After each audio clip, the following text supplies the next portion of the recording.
What are your unique physique advantages based on your physique type? Let's get into it. So we've got the AAA physique, which is what we preach, the athlete, bodybuilder, strongman, the calisthenics athlete, and fat people. So we'll start with the AAA physique. What is the AAA physique? Well, I can actually quote you the exact definition. This is the exact AAA definition. It's the most broadly appealing, objectively respected, and universally desired body type. That is how you sum up the AAA physique. It's the aesthetic, attractive, and athletic physique. This is the highest ROI physique. To put it even simpler, I kind of think of it as a combination of an athlete and a bodybuilder. It's somewhere in between. We get the best of both worlds.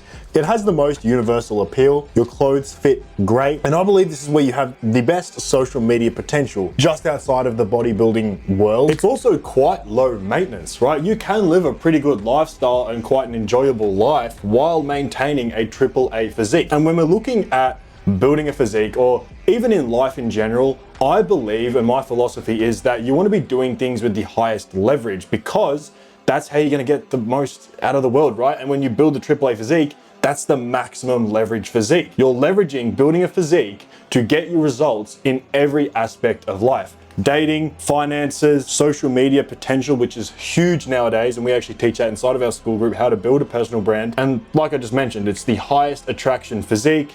You sit around that, like, what'd you say, 21 to 23 FFMI, 10 to 12% body fat.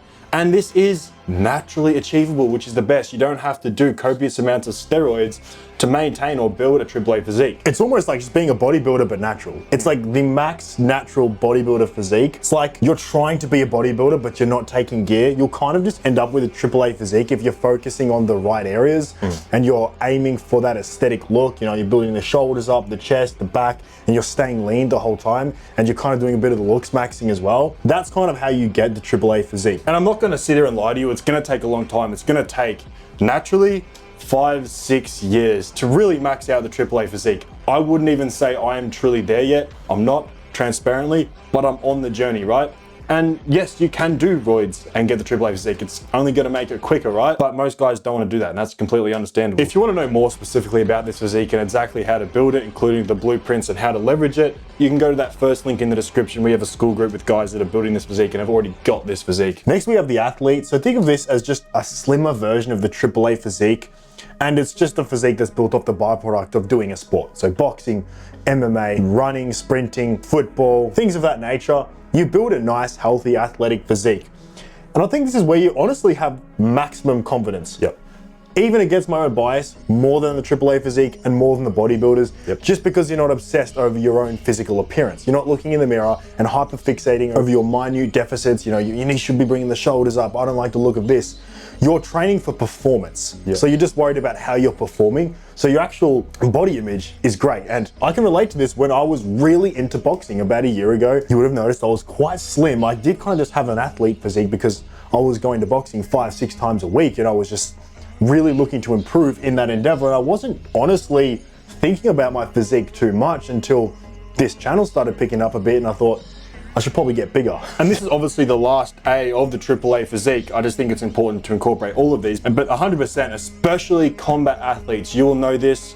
If you are a combat athlete and you've been training, like actually training for a couple years now, you gain a kind of confidence that nothing else can give you in terms of masculinity and actually being a man and knowing you have the capacity to handle tricky situations in an adequate way. It gives you this silent confidence and aura, which we mentioned down here. You can tell when someone else knows how to fight. You just know as soon as they walk in the room. You will be able to relate to this if you do boxing training or any martial arts. You can spot other fighters, you know, they're just calm, relaxed, they have a certain kind of aura about them. It is high appeal as well. Most girls don't want roided up bodybuilders. That's no secret, even the bodybuilders know this, they're not doing it for chicks.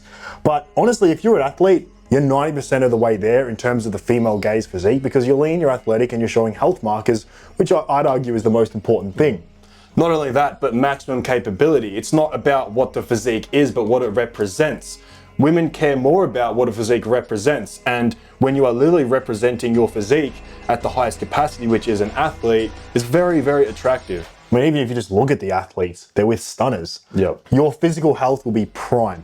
literally your resting heart rate will be so low. Mine was getting into the mid 40s when I was really pushing my cardio at boxing. Your cardiovascular health is the most important metric for longevity, life expectancy, all-cause mortality drops when your cardiovascular health is in check. You're usually eating good as well to fuel your performance. You're not going on massive dirty bulks. You're not structuring your diet in a way that's optimized purely for muscle growth and strength.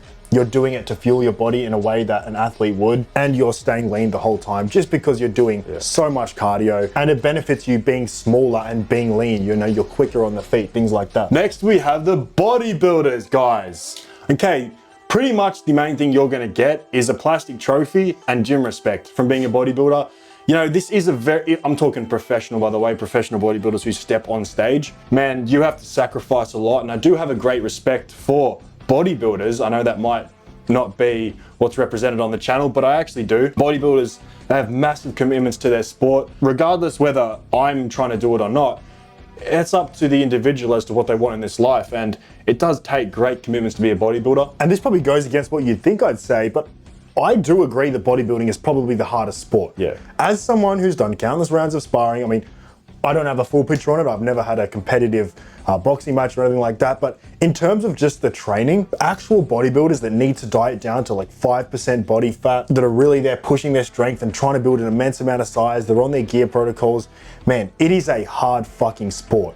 As someone who's been punched in the face, I'd rather that than be an actual full-time bodybuilder, honestly. And that's why it builds discipline, right? Bodybuilders are extremely disciplined, especially in the golden age. They took it to a different level, I think. We have the tools and the information now to make bodybuilding easier.